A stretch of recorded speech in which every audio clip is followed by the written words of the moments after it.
मित्रों नमस्कार, स्वागत है आपका हिमालय टीवी यूट्यूब चैनल में। मैं हूं सच्चिदानंद मिश्र। मित्रों, मैं आज बात कर रहा हूं नेपाल के विदेश मंत्री डॉक्टर आरजू राणा देउपा की भारत यात्रा। आखिर 12 दिनों से ये भारत में है, आज आने की उम्मीद है। तो 12 दिनों से ये क्या कर रही हैं भारत में? आखिर कौन सी इतनी छिपी हुई बात है जिसको कि ये छिपाकर भारत में अपनी यात्रा को अभी तक निरंतरता दे रही हैं? हाँ, मैं बात कर रहा हूँ उनकी यह तीसरी यात्रा की। जब से वो विदेश मंत्री हुई हैं तब से ये तीसरी बार भारत गई हैं।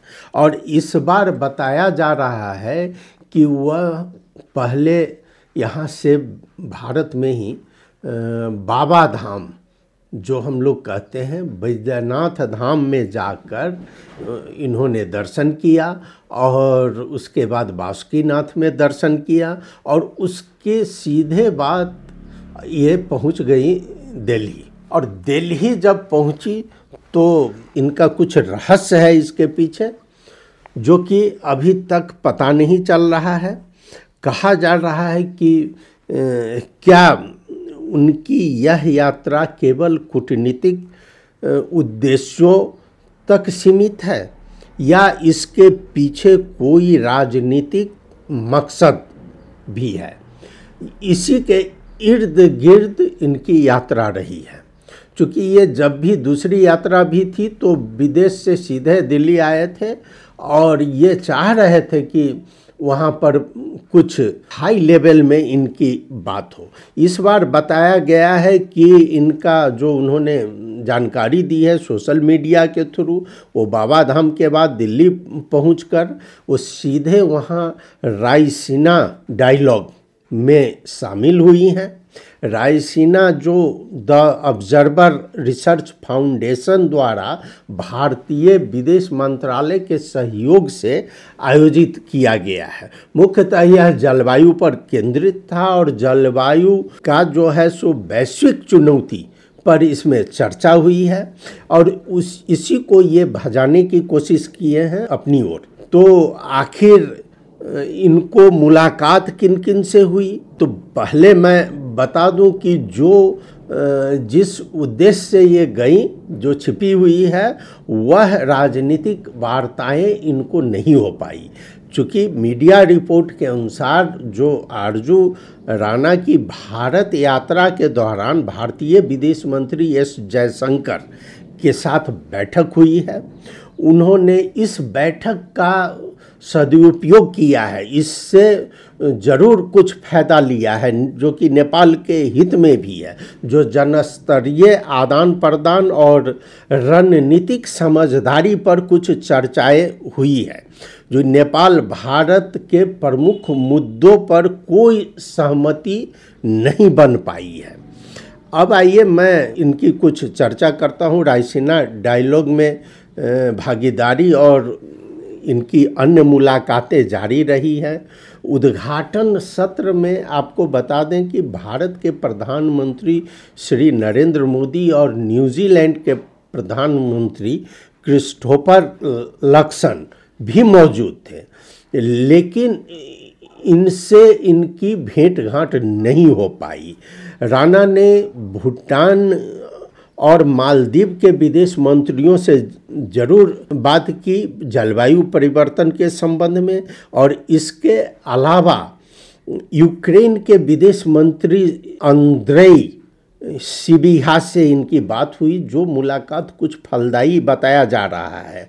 और उसमें जो आधिकारिक पासपोर्ट धारकों के लिए वीज़ा छूट की बात हुई है, उस पर कुछ समझौता भी हुई है। यह यात्रा में इनकी उपलब्धि बताई जा सकती है। इन्होंने अमेरिका के दक्षिण एशियाई मामलों के राष्ट्रीय सुरक्षा निर्देशक रिकी गिल से भी मुलाकात की है और उनसे राणा ने नेपाल के जो बंधक है हमास द्वारा बनाया गया विपिन को छोड़वाने की भी बात की है, जो कि अच्छी पहल है। अब इनका बताया जा रहा है कि मुख्य मुद्दा जो इन्होंने डॉक्टर जयशंकर से भी बात की, जो नेपाल के प्रधानमंत्री केपी शर्मा ओली की भारत यात्रा के बारे में, जो रह रह कर नेपाल में यह प्रश्न उठ रहा है। और ये जब चीन गई थी और चीन से लौटने के बाद ही केपी शर्मा ओली ने एयरपोर्ट पर ही कहा था कि अब मैं भारत जाऊंगा, लेकिन अभी तक इस क्षेत्र में कोई सफलता नहीं मिली है। नेपाल में राजनीतिक हलकों में यह सवाल उठ रहा है कि क्या भारत सरकार नेपाल के मौजूदा नेतृत्व को उतनी प्राथमिकता नहीं दे रही है जितनी अपेक्षित थी। आरजू राणा की लंबी भारत यात्रा और उनके उच्च स्तरीय राजनीतिक बैठकों की अस्पष्टता से यह चर्चा और तेज हो गई है कि नेपाल भारत संबंध में संवाद की कोई ठोस दिशा तय नहीं हो पा रही है। भले ही काम हो रहा है, काम बढ़ रहा है आगे, लेकिन ठोस प्रगति नहीं हो पा रही है। और इनकी पूरी कोशिश थी कि प्रधानमंत्री केपी शर्मा ओली की भारत यात्रा हो, जिसके लिए इनको कोई प्रगति नहीं हो पाई। अब आरजू राणा का यह दौरा धार्मिक, कूटनीतिक और राजनीतिक पहलुओं का मिश्रण बताया जा रहा है। हालांकि उन्होंने महत्वपूर्ण बैठकें की है, लेकिन उनकी यात्रा की सबसे बड़ी चुनौती भारतीय शीर्ष नेतृत्व से अपेक्षित मुलाकात का न हो पाना रहा है। नेपाल और भारत के बीच संबंधों में निकटता तो बनी हुई है, लेकिन उच्च स्तरीय संवाद और ठोस निर्णयों की कमी से अनिश्चितता बनी हुई है। अब यह देखना दिलचस्प होगा कि प्रधानमंत्री ओली के भारत दौरे को लेकर भारतीय नेतृत्व क्या रुख अपनाता है और नेपाल भारत संबंधों की दिशा आने वाले महीनों में किस ओर जाती है। अब विदेश मंत्री जयशंकर ने एक बात जरूर कह दी है कि नेपाल में जो राजतंत्र को पंख हो गया है और वो अपना थोड़ा उड़ने लगे हैं, इस संबंध में विदेश मंत्री ने साफ कह दिया है कि इसमें भारत का कोई हाथ नहीं है। हालांकि यह उनको पूछना चाहिए या नहीं आरजू राणा को, लेकिन उन्होंने बताया है कि ये डॉक्टर जयशंकर इस बात से इनकार कर गए हैं कि उसमें भारत का कोई ऐसा हाथ है। भारत के विदेश मंत्री एस जयशंकर ने साफ कर दिया है कि नेपाल के इन प्रो मोनार्की गतिविधियों में नई दिल्ली का कोई हाथ नहीं है। यह बयान मंगलवार को नई दिल्ली में आयोजित 10वें रायसीना संवाद के दौरान नेपाल की विदेश मंत्री डॉक्टर आरजू राणा देउबा के साथ उनकी मुलाकात के दौरान बताया गया। डॉक्टर आरजू राणा देउबा ने पत्रकार से बताया कि मैंने जयशंकर जी से यह बात पूछी थी, जिस पर जयशंकर जी ने बिल्कुल ही इनकार कर दिया। अब आइए कि आरजू देउबा की लंबी भारत यात्रा का रहस्य क्या है। 16 मार्च 2025 को शुरू हुई थी भारत यात्रा। अब यह रायसीना संवाद 25 में भाग लेकर दिल्ली में कुछ अपना गोटी बैठाने के लिए कोशिश कर रही हैं। अब आइए, चूँकि भारत के साथ द्विपक्षीय संबंधों को मजबूत करने और विभिन्न क्षेत्रों में सहयोग बढ़ाने पर चर्चा तो हो ही रही है, और इनका दूसरा मकसद एक जो आधिकारिक रूप से ये पेश कर रही हैं वह है कि भारतीय प्रधानमंत्री नरेंद्र मोदी को मई 2025 में होने वाले सगरमाथा संवाद में इनका निमंत्रण था। ये अब वहाँ खुश कर रही हैं कि सगरमाथा संवाद में भारत के प्रधानमंत्री काठमांडू आवे, चूँकि एक मौका है यहाँ पर, और इस मौका का फायदा उठाते हुए है डॉक्टर आरजू राणा ने वहाँ पर बातचीत आगे बढ़ाई है। लेकिन इस पर कोई अभी तक पॉजिटिव खबर सुनने को नहीं मिली है। हो सकता है कि बाद में इस पर कोई जवाब आवे। क्या आरजू राणा की यात्रा केवल कूटनीतिक उद्देश्यों तक सीमित है या इसके पीछे कोई बड़ा राजनीतिक मकसद भी है? अब इसमें हम आपको बताते हैं कि कुछ विश्लेषकों का मानना है कि आरजू राणा देउपा, जो नेपाली कांग्रेस की केंद्रीय समिति की सदस्य और पूर्व प्रधानमंत्री शेर बहादुर देउपा की पत्नी है, इस यात्रा के जरिए अपनी अंतर्राष्ट्रीय छवि को मजबूत करने की कोशिश कर रही हैं। यह भी संभव है कि वह भविष्य में नेपाल की राजनीति में बड़ी भूमिका, शायद प्रधानमंत्री पद के लिए अपनी स्थिति को मजबूत करने की दिशा में काम कर रही हैं। जी हाँ, क्या है प्रधानमंत्री बनने की लॉबिंग? अब आइए इस पर मैं कुछ चर्चा करता हूं। नेपाल में वर्तमान प्रधानमंत्री केपी शर्मा ओली पिछले 8 महीनों से सत्ता में है, लेकिन उनकी भारत यात्रा अभी तक नहीं हुई है। ऐसे में कुछ लोग यह अटकलें लगा रहे हैं कि नेपाल भारत संबंधों में कुछ तनाव हो सकता है। हालांकि आरजू देउपा ने इन अटकलों को खारिज करते हुए कहा कि दोनों देशों के रिश्ते सही दिशा में जा रही है।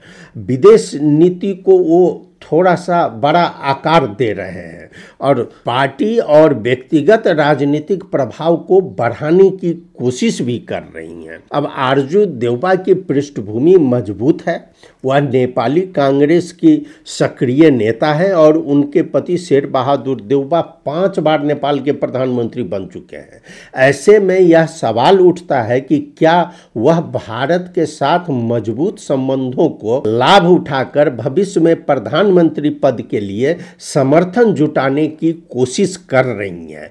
उनकी यह यात्रा इस संभावना को बल देती है कि वह अंतर्राष्ट्रीय मंच पर अपनी साख बनाकर नेपाल की राजनीति में बड़ा दांव खेलने की तैयारी कर रही हैं। अब कितना सफल और कितना असफल, आरजू देउपा की यह यात्रा कई मायनों में सफल रही है। उन्होंने जयशंकर के साथ मुलाकात में निर्यात पर BIS नियमों पर जो बाधा है उसको हटाने की मांग की है और डॉक्टर जयशंकर ने आश्वासन भी दिया है।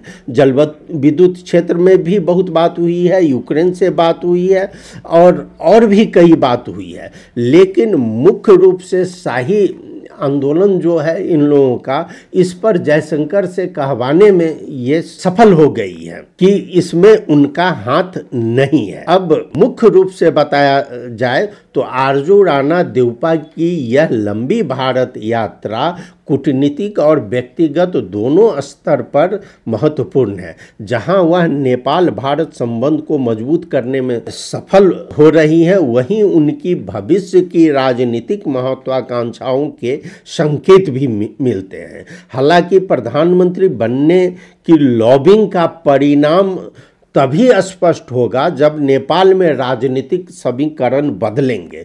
अभी के लिए उनकी यह यात्रा आंशिक रूप से सफल और आंशिक रूप से अनिश्चित भी मानी जा सकती है, चूंकि आरजू देउपा जो केवल प्रधानमंत्री का ही कुर्सी नहीं देखती हैं, नेपाली कांग्रेस में अध्यक्ष की भी कुर्सी देख रहे हैं। और जैसा कि आप जानते ही हैं कि अगली बार चुनाव होने वाला है अध्यक्ष के लिए, लेकिन पूर्व प्रधानमंत्री और वर्तमान अध्यक्ष शेर बहादुर देउपा अपना मुंह नहीं खोल रहे हैं कि किसको अध्यक्ष बनाया जाए। चूंकि इसलिए है कि और यहाँ पर शंका लगाया जा रहा है कि हो सकता है कि वहाँ पर यह गोटी प्रधानमंत्री के लिए खेले ये देउपा जी कि आरजू देउपा को या तो अध्यक्ष, लेकिन अध्यक्ष में अगर 1-2 नेता जाते हैं तो इनको तत्काल प्रधानमंत्री बनाकर अपनी स्थिति मजबूत करना चाह रहे हैं। और यही लॉबिंग डॉक्टर आरजू राणा देउपा का भारत में हो रहा है। वो सबसे पहले भारत को अपने पक्ष में लेना चाह रही हैं और वो देख रही हैं कि चीन में जाकर जो गलती उन्होंने की उसी का सफाई के लिए बार बार ये भारत में मिलने का कोशिश कर रहे हैं, लेकिन इनको वो सफलता नहीं मिल रही है जो इनकी पहली बार की यात्रा में दिल्ली में मिली थी। और प्रधानमंत्री स्वयं रेड कारपेट पर इनका स्वागत करवाया गया था और भारत के प्रधानमंत्री श्री नरेंद्र मोदी से इनकी मुलाकात हुई थी। वो अब लग रहा है कि दिल्ली दूर है। मित्रों, अभी मैंने यह समीक्षा पेश किया, आपको कैसा लगा ज़रूर अपनी प्रतिक्रिया भेजिएगा। और हमारा YouTube चैनल हिमालनी टीवी सब्सक्राइब करना नहीं भूलिएगा। आपने सुना, बहुत बहुत धन्यवाद। नमस्कार।